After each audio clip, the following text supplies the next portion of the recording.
আপনি কখনো কোনো বাজকে নিজের বাসা বানাতে দেখেছেন? এই বাজ যখনই কোনো বাসা বানায় তখন উঁচু গাছের ডালে বা কোনো পর্বতের শিখরে বাসা বানায়, অনেক উচ্চতায়। আর সেখানে তার সন্তানও জন্মগ্রহণ করে। যখন এই সন্তানেরা জন্মায় তখন এই বাজ খুবই ভালোবেসে এবং খুব সাবধানে এদের পালন পোষণ করে। নিজের ঠোঁট দিয়ে তাদের ঠোঁটে খাবার পরিবেশন করে। কিন্তু যেই সেই সন্তানেরা হৃষ্টপুষ্ট হয়ে যায় এবং সেই কথা বাজ নিজে বুঝতে পেরে যায়, সেই বাজ নিজেই সেই বাসা ছিন্ন ভিন্ন করে দেয়। সেই সন্তান যাদের সবেমাত্র ডানা গজিয়েছে, কিভাবে উড়তে হয় তারা জানে না, সেই সন্তানগুলিকে উচ্চতা থেকে ঠেলে দেয়। সেই সন্তান প্রথমে ভয়ভীত হয়ে যায়। তারা সামনে মৃত্যুকে দেখতে পেয়ে ভয়ের কারণে তাদের ডানা ঝাপটাতে থাকে। আর সেই প্রক্রিয়াতেই সেই সন্তানগুলি উড়তে শুরু করে দেয়। এবার এই ঘটনায় আমরা কি শিক্ষা পেতে পারি? এটাই, যদি আপনি মাতা পিতা হন তাহলে নিজের সন্তানকে অবশ্যই স্নেহ করুন, কিন্তু তাদেরকে নিজের আঁচলের তলায় বেঁধে রাখবেন না। যদি আপনি চান আপনার সন্তান জীবনে উন্নতি করুক, তাহলে নিজের মুঠো থেকে তাদের স্বতন্ত্র করে দিন। এই সংসারে সংঘর্ষ করতে দিন। সেই সন্তান নিজেই বুঝতে পারবে যে জন্মের সময় পাওয়া ডানা কি করে ব্যবহার করতে হয়। আর আপনার চোখের সামনে আপনার সন্তান এই আকাশে উড়তে থাকবে। তাহলে আসুন আমার সাথে ভালোবেসে বলুন, রাধা রাধা।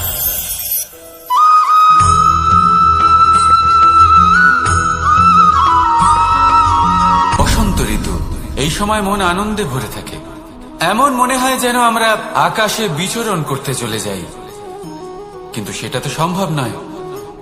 সেই জন্য হয়তো আমরা ঘুড়ি ওড়াই, এই ঘুড়িকে নিজেদের প্রতিরূপ মনে করে। এবার অনেক মানুষ আছেন যারা ঘুড়ি ওড়ান, কিন্তু এই কর্মের সারমর্ম কি সেটা কজন বুঝতে পারেন? আপনি এটা মনে করুন যে আপনি হলেন সেই ঘুড়ি, আর এই সুতো যিনি ধরে রয়েছেন তিনি হলেন পরমাত্মা। আর এই সুতো যেখান থেকে শুরু হয় সেই লাটাই হলো আমাদের কর্মচক্র। এবার আপনি নিজেই অনুমান করুন যে এই উড়ান কার ওপর নির্ভরশীল? পরমাত্মার ওপর আর আপনার কর্মের ওপর। যদি পরমাত্মা আপনার হাত ধরে থাকেন, আপনার সাথে থাকেন, যদি আপনি শুভ কর্ম করতে থাকেন, আপনি এই আকাশে উড়তে থাকবেন। কিন্তু কোথাও যদি পরমাত্মার সাথে এই বন্ধন ছিন্ন হয়, আপনার কর্মচক্র খারাপ হয়ে যায় বা থেমে যায়, তাহলে আপনার এই ঘুড়ি কেটে যাবে আর দূরে কোনো গাছের ডালে গিয়ে আটকে যাবে। তাই শুধুমাত্র ঘুড়ি ওড়াবেন না, তার থেকে শিখুন। পরমাত্মার সাহচর্যে থাকুন, সবসময় শুভ কর্ম করতে থাকুন আর সবসময় এই আকাশে উড়তে থাকুন। আসুন আর আমার সাথে ভালোবেসে বলুন, রাধা।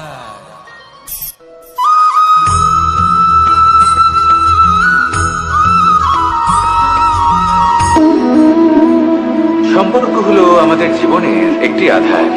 কিছু সম্পর্ক এমন যা আমরা জন্মসূত্রে লাভ করি, যেমন পরিবার, মা, বাবা। কিছু সম্পর্ক আছে যে আমরা জীবনে অর্জন করে থাকি, তা সে প্রেমের হোক, স্নেহের হোক বা বন্ধুত্বের। এই সকল সম্পর্ক লাভ করার বা গড়ে তোলার 5টি ধাপ রয়েছে। প্রথম ধাপ, কোনো ব্যক্তির সাথে আলাপ হওয়া, তার সাথে কথা বলা বা তাকে দেখা। দ্বিতীয় ধাপ, সে ব্যক্তিকে আমাদের ভালো লাগা। তৃতীয় ধাপ, আমাদের এটা চাইতে শুরু করা যে জীবনে এই ব্যক্তি যেন আমাদের বন্ধু হন, আমাদের জীবনে থাকে, বা আমাদের কাউকে ভালোবেসে ফেলা। আর এটা আমাদের ভাবা বা চাওয়া যে সেই ব্যক্তি যেন আজীবন আমার সাথে থাকেন, আমার জীবনে আমার সাথী হয়ে। চতুর্থ ধাপ, লাভ করা। এবার এই ধাপটি অনেক মানুষের পক্ষেই খুবই সরল হয়, বড়ই সরল ভাবে নিজেদের সঙ্গীকে লাভ করে থাকে। কিছু মানুষের জন্য এই ধাপ অত্যন্ত কঠিন হয়ে থাকে। অনেক প্রতিকূল পরিস্থিতির উপর জয়লাভ করে তারা সঙ্গীকে লাভ করেন, কিন্তু লাভ অবশ্যই করেন। এরপরে আসে পঞ্চম ও অন্তিম এবং সব থেকে গুরুত্বপূর্ণ ধাপ, সেটা হলো সেই সম্পর্ক পালন করা। এটা হলো এমন এক বিষয় যা প্রত্যেক মানুষের শেখা উচিত। যদি ব্যক্তি নিজের জীবনে সম্পর্ক রক্ষা করতে শিখে যান, তবে প্রত্যেক সম্পর্ক তার জীবনকে স্বর্গ করে তুলবে। আসুন আর আমার সাথে ভালোবেসে বলুন, রাধা রাধা।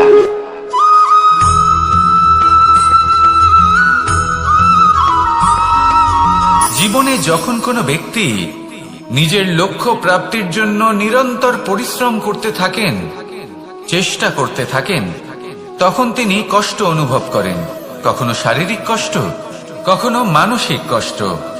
এবার উনি এটা ভাবতে থাকেন যে আমি কি উচিত করছি নাকি অনুচিত করছি। কারণ অন্যদিকে এমন একজন ব্যক্তিও আছেন যিনি একদমই পরিশ্রম চেষ্টা করছেন না। তিনি মদিরা পান করেন, বিলাসিতায় জীবন কাটান, অলস প্রকৃতির হয়ে ওঠেন, নিদ্রাতে বিলীন হয়ে থাকেন আর ভাবেন যে তিনি সুখ লাভ করছেন। কিন্তু এরকম কেন হয়? কারণ যখন আমরা সৎ পথে থাকি, উচিত পথে চলি, লক্ষ্য প্রাপ্ত করার জন্য চেষ্টা করতে থাকি, তখন আমাদের ভেতরে থাকা নেতিবাচক শক্তি এবং পাপ এই দেহকে ত্যাগ করে দেয়। আর এই অনুভূতিটাই আমাদের দুঃখের অনুভূতি দেয়, কষ্ট দেয়। এবার সেখানে যদি আমরা কুপথে চলি, অনুচিত পথে চলতে থাকি, তাহলে আমাদের ভেতরে থাকা পুণ্য এবং ধনাত্মক শক্তি আমাদের দেহ ত্যাগ করে দেয়। আর এই অনুভূতির কারণেই আমরা সুখ অনুভব করি। কিন্তু কখনো ভাববেন যে এই সুখ বেশি সময় পর্যন্ত থাকে না। সেই জন্য সবসময় মনে রাখবেন, যদি আপনি জানেন যে এটাই আপনার লক্ষ্য, এটাই উচিত পথ, শুভ পথ, তাতে নিরন্তরভাবে এগিয়ে যেতে চেষ্টা করতে থাকুন। এই কষ্ট আপনাকে সুখের পরাকাষ্ঠায় কখন পৌঁছে দেবে তা আপনি জানতেই পারবেন না। আসুন আমার সাথে ভালোবেসে বলুন, রাধা রাধা।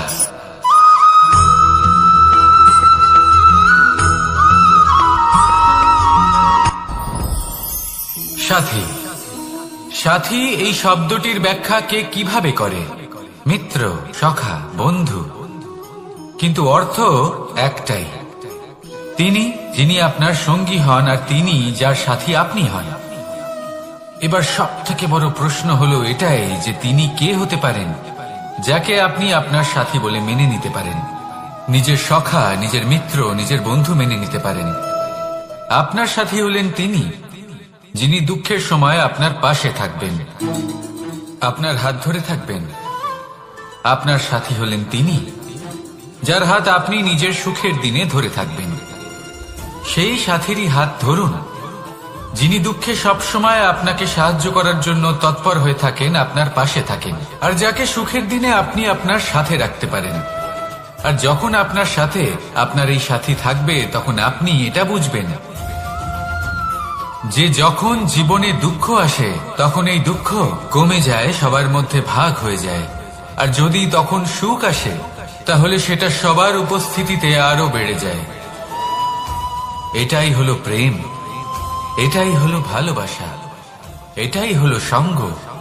যেমন সম্পর্ক আমার আর রাধার মাঝে।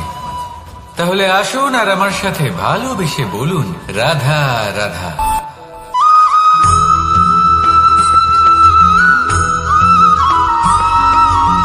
এই সংসারে প্রত্যেক মানুষ এটাই চান যে তিনি যেন ধনবান হন, আর্থিক অবস্থা তার ভালো থাকে, ওনার বাড়িতে লক্ষ্মীর আগমন হয়।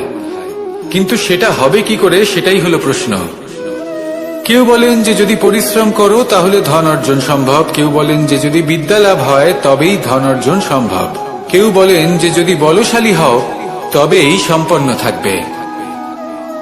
ভালো কথা, যদি তাই হয়ে থাকে, তবে দিনমজুর সারা দিন পরিশ্রম করেন, তিনি কেন ধনী হন না?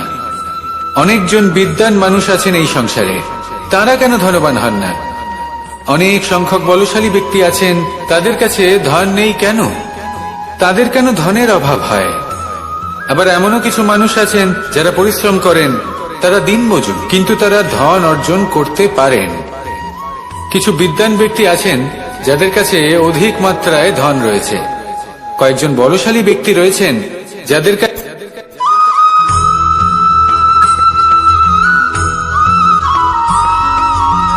পঞ্চতত্ত্বের মধ্যে দ্বিতীয় তত্ত্ব হল ধরণী, ভূমি, যাকে আমরা ধরণী মাতা বলি। এই ধরণী ধৈর্য ধারণ করে, আর এর ওপরেই আমাদের সমগ্র সংসার নির্ভরশীল। কারণ এই ভূমি সহ্য ক্ষমতা রাখে, এর সহ্য ক্ষমতা হল অপরিসীম। সন্তান যতই আঘাত প্রদান করুক না কেন, প্রেম পূর্বক সহ্য করে, আর তার বদলে অমূল্য রত্ন প্রদান করে। সন্তান যদি হাল চালায়, তাহলে তার বদলে তাকে অন্ন প্রদান করে। এটাই হলো ধরণী। এবার এর থেকে আমরা কি শিক্ষা পেতে পারি? এটাই যে কারোর জন্য কিছু করা বা কাউকে কিছু দেওয়া মনে কোনো কামনা ছাড়াই। আর এই কথাটা বুঝে যান, যদি কারোর জন্য কামনা না রেখে বা কোনো পাওয়ার আশা না রেখে কারোর জন্য কিছু করেন বা কারোকে কিছু দেন, যদি এটা আপনি শিখতে পারেন, তবে আপনি ভালোবাসতে শিখে গেছেন। আর সেই জন্যই এই ধরিত্রীকে মাতা বলা হয়। কারণ মাতা শুধু উনি নন যিনি গর্ভে সন্তানকে ধারণ করেন, মাতা তো উনিও যিনি জীবন বাঁচতে শেখান, যিনি জীবন বাঁচার উদাহরণ প্রদান করেন। তাহলে ধরণীর থেকে এই নিঃস্বার্থ ভাব শিখুন, নিঃস্বার্থ ভালোবাসা শিখুন, আর এই ভালোবাসার সাথেই বলুন রাধা রাধা।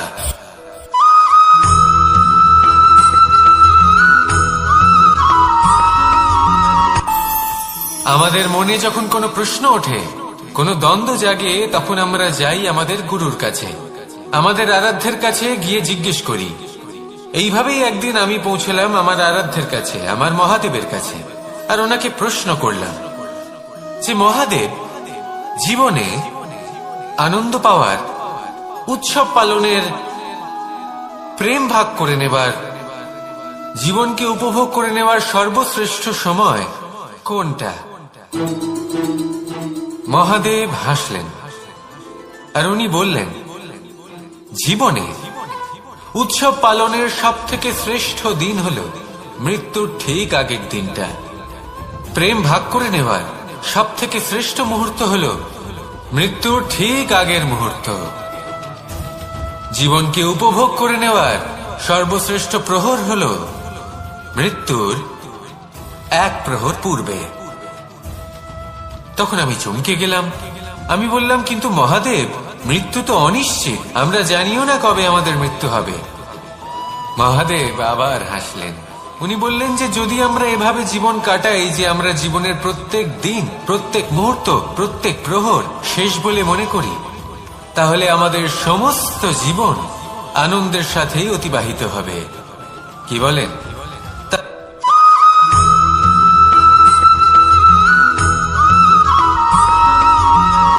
সংসারে আমাদের জীবনে যখন কোনো সুখ বা দুঃখ আসে, তার জন্য আমরা কাউকে না কাউকে অবশ্যই দায়ী করে থাকি, তাই না? এই ব্যক্তি আমাদের সাথে এরকম কাজ করেছেন, তাই আমার সাথে এমন হলো। ওই ব্যক্তি যদি এমনটা না করতেন, তাহলে আজ আমি ওই স্থানে পৌঁছতে পারতাম। সবই আপনার দৃষ্টিভঙ্গির ওপর নির্ভরশীল। আর যদি আপনার দৃষ্টিভঙ্গি এমন হয়, তাহলে তা অনুচিত। সত্যি কথা বলতে, এই সংসারে ভিন্ন ভিন্ন ধরনের মানুষ আছে। এটা আপনার উপর নির্ভর করছে কিভাবে তাদের স্বাগত জানাবেন। একবার ভাবুন, আমি আমার দুটো হাত সামনে নিয়ে এলাম, দুটো মুঠো খুলে দিলাম। দুই প্রকারের মানুষ আসবেন, কিছু না কিছু দিয়ে যাবেন। এই মুঠো যদি আমি বন্ধ করে দিই, তাহলে না কেউ আমাকে কিছু দিতে পারবে, না আমার কিছু যাবে আসবে। নিশ্চয়ই বুঝতে পারছেন এই দুই ধরনের ব্যক্তি কারা এবং তারা কি দিয়ে যান। আমি যদি নিজের মুঠো খুলে দিই, তাহলে কিছু ভালো মানুষ আসবেন, আমাকে আনন্দ, সন্তুষ্টি, জ্ঞান প্রদান করে যাবেন, ভালো অভিজ্ঞতা দিয়ে যাবেন। কোনো খারাপ ব্যক্তি যদি আসেন, তাহলে তিনিও খারাপ অভিজ্ঞতা দেবেন, যার থেকে আমি শিক্ষা লাভ করব। এই সব কিছু আমি লাভ করতে পারি। মুঠো যদি বন্ধ করে রাখি, তাহলে আমি কিছুই পাবো না। দেখুন, এই সংসারে প্রত্যেকের জীবনে এরকম, প্রত্যেকের জীবনে সবকিছুই আছে, ভালো খারাপ দুই মানুষই আছে, ভালো অভিজ্ঞতা আছে, খারাপ অভিজ্ঞতা আছে। নির্ভর করছে আপনার উপর যে আপনি কি করবেন, এনাদের স্বাগত কিভাবে জানাবেন, কার থেকে কি বুঝবেন, কি শিখতে পারবেন, আর কোন দৃষ্টিভঙ্গি নিয়ে অগ্রসর হবেন। এটাই নির্ধারণ করবে যে আপনার জীবন কেমন হবে। আসুন আমার সাথে ভালোবেসে বলুন, রাধা রাধা।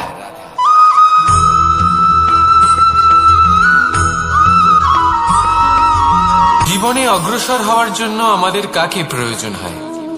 মাতা পিতা, বন্ধু, প্রেম, সাহায্য, অর্থ, পরিশ্রম, আশা। ভিন্ন ভিন্ন মানুষ ভিন্ন ভিন্ন বিকল্প চয়ন করে। যদি আমি আপনাকে বলি তাহলে জয় আর পরাজয়ের মন্ত্র দুটো শব্দের উপর নির্ভর করে, মেনে নেওয়া আর দৃঢ় হওয়া। যদি মেনে নেন তাহলে হেরে যাবেন, যদি দৃঢ় হন তাহলে নিশ্চিত রূপে জয়ী হবেন। যদি কখনো আপনি ক্লান্ত হয়ে ওঠেন, আপনি দুঃখী হন, পুরোপুরি ভেঙে পড়েছেন, তখন মেনে নেবেন না যে আপনি ভেঙে পড়েছেন, নয়তো হেরে যাবেন। তখন উল্টে স্থির করবেন যে যাই হয়ে যাক না কেন আমি জয়ী হবই। আর আপনি দেখবেন যে জয় নিশ্চিত রূপে আপনার কাছেই আসবে। তাহলে এই কথা মনে রাখবেন আর আমার সাথে ভালোবেসে বলবেন, রাধা রাধা।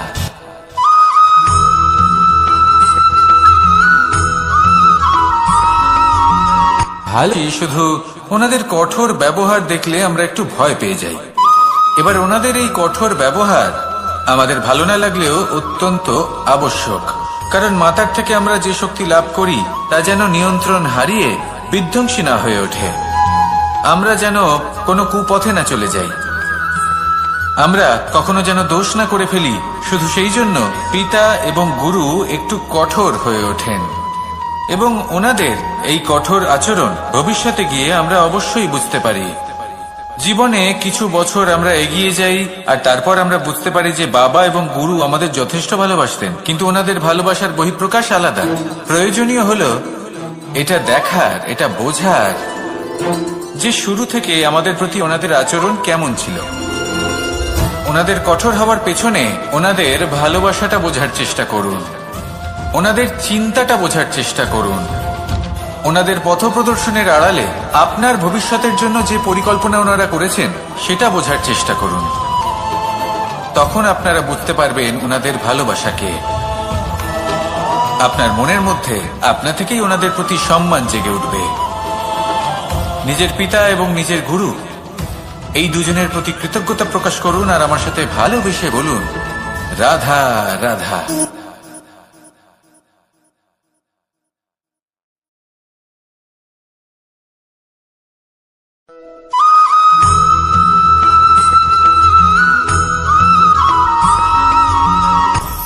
আপনি কখনো পর্বতের শিখরে উঠেছেন?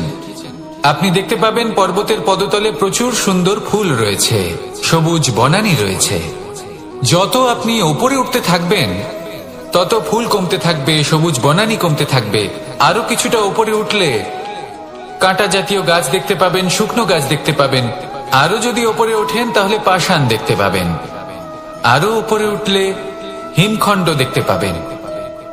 এই যে পর্বত, তা মনুষ্য জীবনের সব থেকে উত্তম উদাহরণ।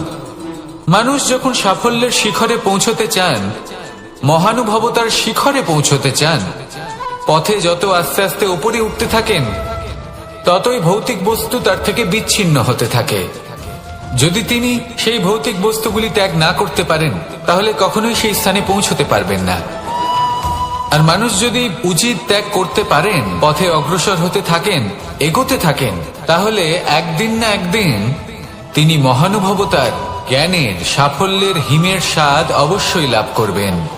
মনে রাখবেন, মানব জীবনে ত্যাগ হলো অত্যন্ত গুরুত্বপূর্ণ অংশ। আসুন আমার সাথে ভালোবেসে বলুন, রাধা রাধা।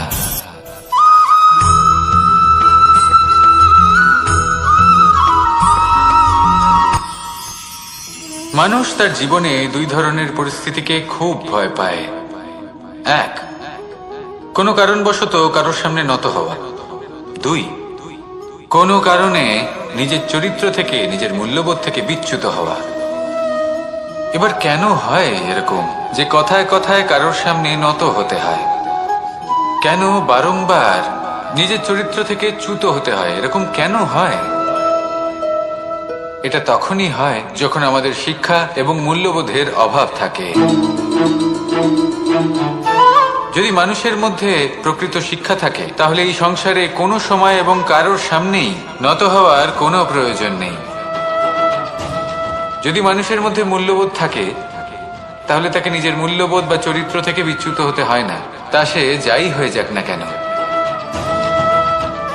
কোনো বালককে যদি জন্ম থেকেই সুশিক্ষার অধিকারী করা হয়, শিক্ষিত করা হয়, মূল্যবোধের অধিকারী করা হয়, তবে সে এই সংসারে এমন কর্ম করবে যাতে সে নিজেকে, নিজের পরিবারকে, সমগ্র সমাজকে গর্বিত করতে পারে। শিক্ষা লাভ করুন, মূল্যবোধ লাভ করুন এবং আমার সাথে ভালোবেসে বলুন, রাধা রাধা।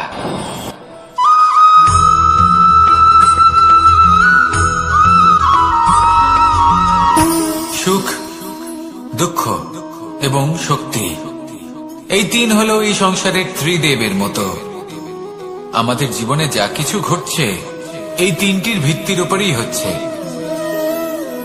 আসলে এই সংসারের একটা নিয়ম আছে, যখনই আপনি কিছু লাভ করেন এই সংসার আপনার পরীক্ষা নেয়। এটা জানার জন্য আপনার পরীক্ষা নেয় যে আপনি যা কিছুই লাভ করেছেন আপনি কি আদৌ সেটার যোগ্য কিনা। ঠিক সেইভাবেই এই সুখ, দুঃখ এবং শক্তি আপনার পরীক্ষা নিয়ে থাকে। যখন সুখ আসে তখন সে আপনার পরীক্ষা নেয় যে আপনার মধ্যে অহংবোধ জাগ্রত হয়নি তো।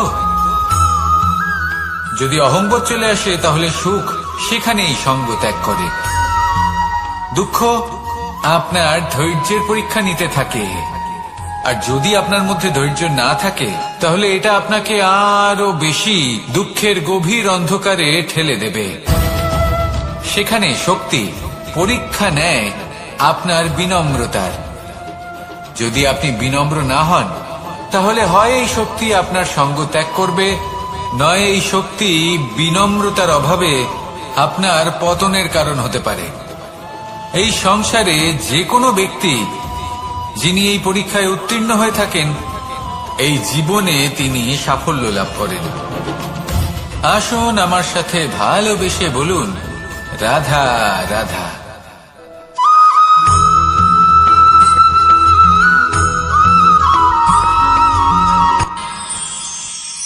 আমরা সবাই সূর্যকে সম্মান কেন করি? কারণ আমরা জানি যে সন্ধেবেলা যখন সূর্যাস্ত হবে তখন শুধুমাত্র অন্ধকার বাকি থাকবে। ঠিক কিছুটা এরকমই হয় আমাদের মাতা পিতাও, যিনি আমাদের জন্ম দেন, আমাদের ভরণ পোষণ করেন, আমাদের বড় করেন, আমাদের প্রেম প্রদান করেন। কখনো কখনো তাদের মুখ থেকে কটু কথা নিঃসৃত হয়, আমাদের দুঃখ হয়, কিন্তু তখন আমাদের এটা বোঝা উচিত এগুলি নিঃসৃত হচ্ছে আমাদেরই মঙ্গলের জন্য।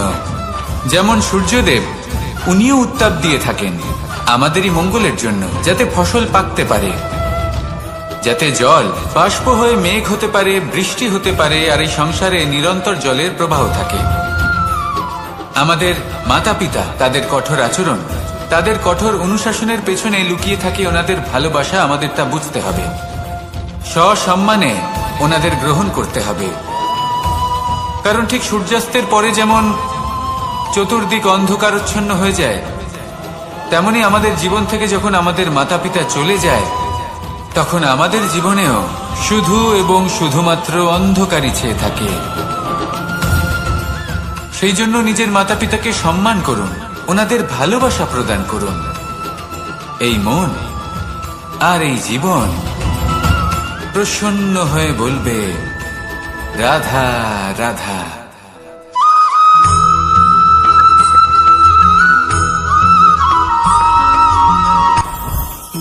জীবনে কিছু শেখা অত্যন্ত গুরুত্বপূর্ণ। এবার কি কি শিখতে হবে সেই সব শেখানোর জন্য অনেক শিক্ষক রয়েছেন, কিন্তু কি শিখবেন না আর কি করবেন না এটা আমাদের নিজের অভিজ্ঞতা দিয়ে শিখতে হয়, কিন্তু তার মানে এটা নয় যে যদি আপনাকে শিখতে হয় যে আগুনের তাপ কতটা, আপনাকে আগুনের মধ্যে হাত দিতে হবে। না, অন্য কারোর অভিজ্ঞতা দ্বারাও শিখতে পারেন। প্রশ্ন শুধুমাত্র একটাই যে আপনি কি শিখতে চান নাকি চান না। যদি আপনি এটাই ভাবেন যে আমি শুধুই নিজের অভিজ্ঞতা দ্বারাই শিখতে চাই, তাহলে জীবনকাল ছোট মনে হবে, অনেক কিছুই শিখতে পারবেন না। তাই নিজের সাথে সাথে বড়দের অভিজ্ঞতার দ্বারাও শেখা শুরু করে দিন। এই সংসারের অভিজ্ঞতা দ্বারা শিখতে শুরু করে দিন। আর এটা নিশ্চিত রূপে শেখা আবশ্যক যে কখন কি করবেন না, কোথায় থামতে হবে আর কোথায় থামবেন না। তাহলে আসুন আর আমার সাথে ভালোবেসে বলুন, রাধা রাধা।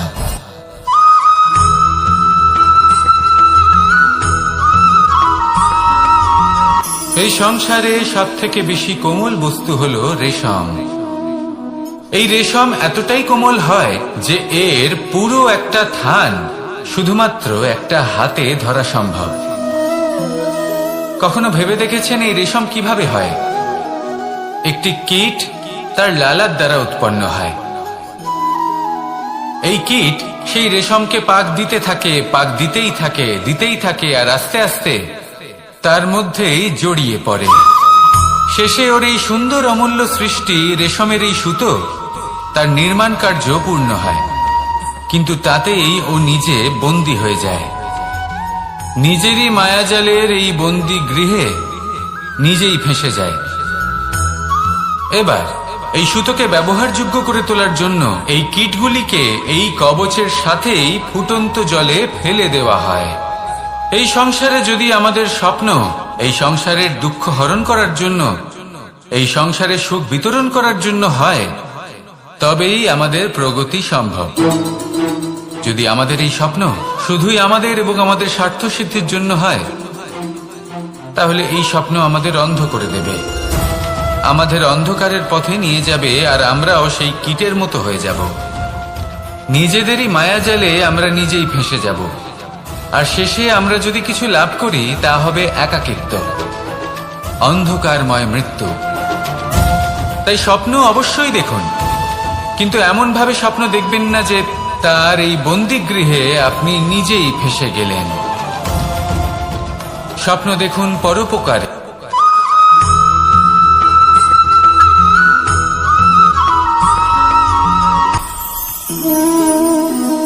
শক্তি এক অত্যন্ত বিচিত্র বস্তু, বা বলতে পারেন অনুভূতি। পিতা সবসময় চান যেন তিনি তার শক্তি পুত্রকে। আসুন আপনাকে সহজে বোঝাই। যদি আপনি সুপাত্র হন আর আপনাকে শক্তি দেওয়া হয়, তাহলে আপনি সেই শক্তির গুরুত্ব বুঝবেন, কোথায় সেই শক্তি প্রয়োগ করা উচিত সেটা বুঝবেন। আর এটা যেহেতু অর্জন করা শক্তি হবে, সেই শক্তির অপব্যবহার হবে না। কিন্তু যদি এই আপনি কুপাত্র হন আর যদি আপনাকে এই শক্তি দেওয়া হয়, তাহলে কি হবে? দেখতে গেলে এই শক্তি আপনি দান হিসেবে পেয়েছেন, তাই না আপনি এই শক্তির গুরুত্ব বুঝবেন আর না এর প্রয়োগ আপনি জানবেন। তার অপব্যবহার হওয়া সুনিশ্চিত। তাই যদি আপনি কোনো শক্তি অর্জন করতে চান, তাহলে আগে তার যোগ্য হয়ে উঠুন, পুত্র নয় পাত্র হয়ে উঠুন। আর আমার সাথে ভালোবেসে বলুন, রাধা রাধা।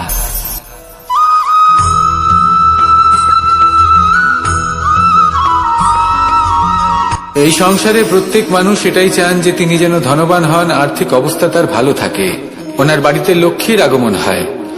কিন্তু সেটা হবে কি করে, সেটাই হলো প্রশ্ন। কেউ বলেন যে যদি পরিশ্রম করো তাহলে ধন অর্জন সম্ভব, কেউ বলেন যে যদি বিদ্যা লাভ হয় তবেই ধন অর্জন সম্ভব, কেউ বলেন যে যদি বলশালী হও তবেই সম্পন্ন থাকবে। ভালো কথা, যদি তাই হয়ে থাকে, তবে দিনমজুর সারা দিন পরিশ্রম করেন, তিনি কেন ধনী হন না? অনেকজন বিদ্বান মানুষ আছেন এই সংসারে, তারা কেন ধনবান হন না?